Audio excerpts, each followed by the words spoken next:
जय भोलेनाथ दोस्तों। जो मेरा यह वीडियो है यह बहुत सारे लोगों को पसंद नहीं आएगा और बहुत सारे लोगों को पसंद आएगा।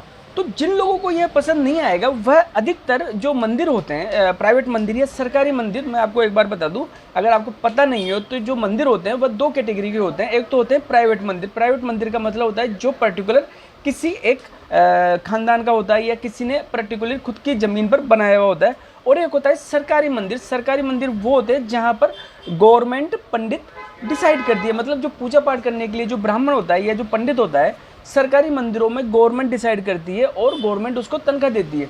मगर जो प्राइवेट मंदिर होते हैं, जो घर के मंदिर होते हैं, वहाँ पर परिवार वाले मिलकर डिसाइड करते हैं कि उस मंदिर में कौन कितने टाइम के लिए बैठेगा।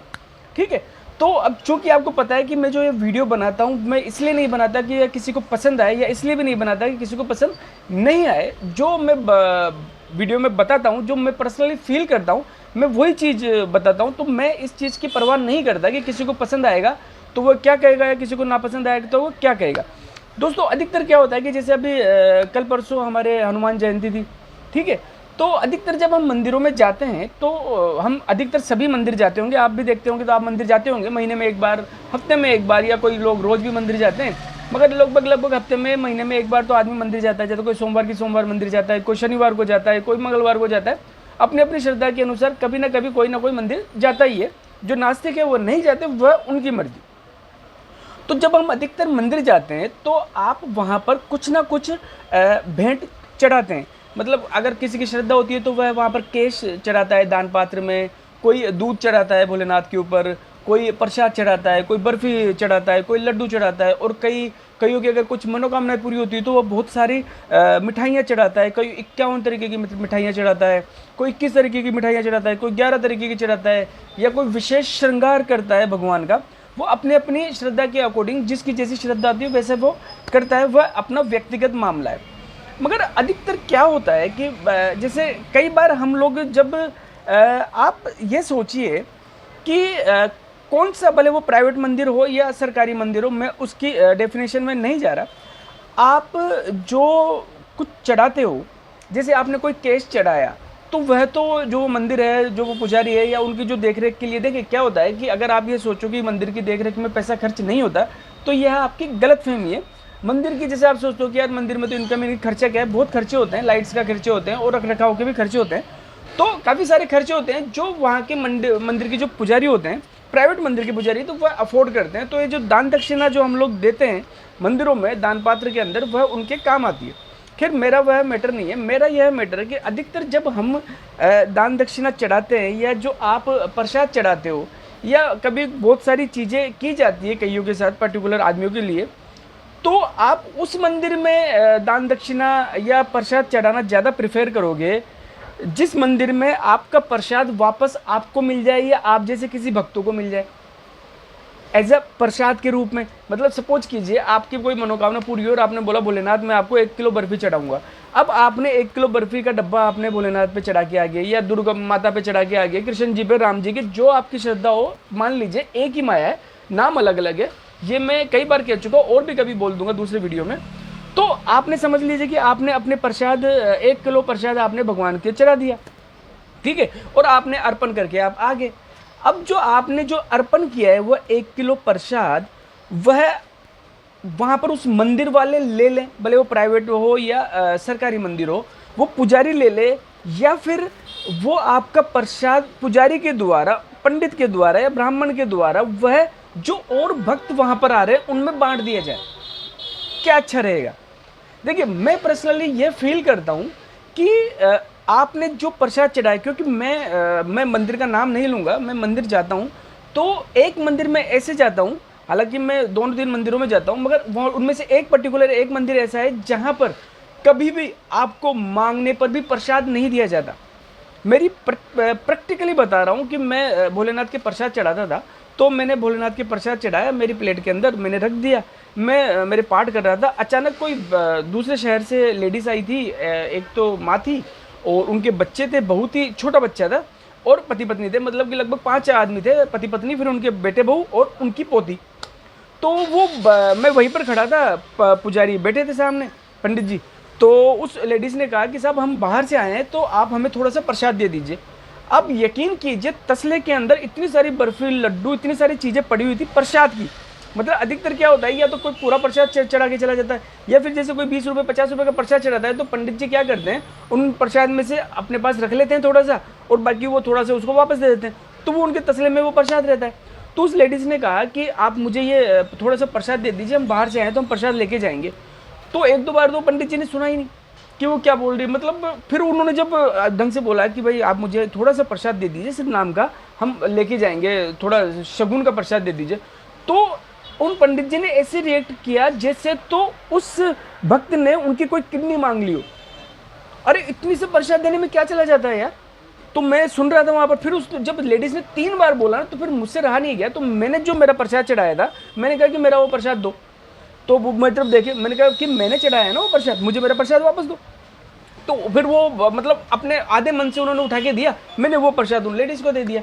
तो खैर मेरा कहने का मतलब ये है कि वह मंदिर ज़्यादा अच्छे हैं जहाँ पर आपका प्रसाद भक्तों में बांट दिया जाए, वही सच्ची श्रद्धा भी है और वही सच्चा प्रसाद भी है। या वो ज़्यादा अच्छा मंदिर है जहाँ पर आपने कितना ही प्रसाद चढ़ाया। मैं देखता हूँ अधिकतर मंदिरों के अंदर कोई 56 भोग चढ़ाया होता है, कोई कितने चढ़ाया होता है, वो भगवान के सामने सजे हुए होते हैं, मगर लास्ट तक वो भक्तों में नहीं बांटा जाता।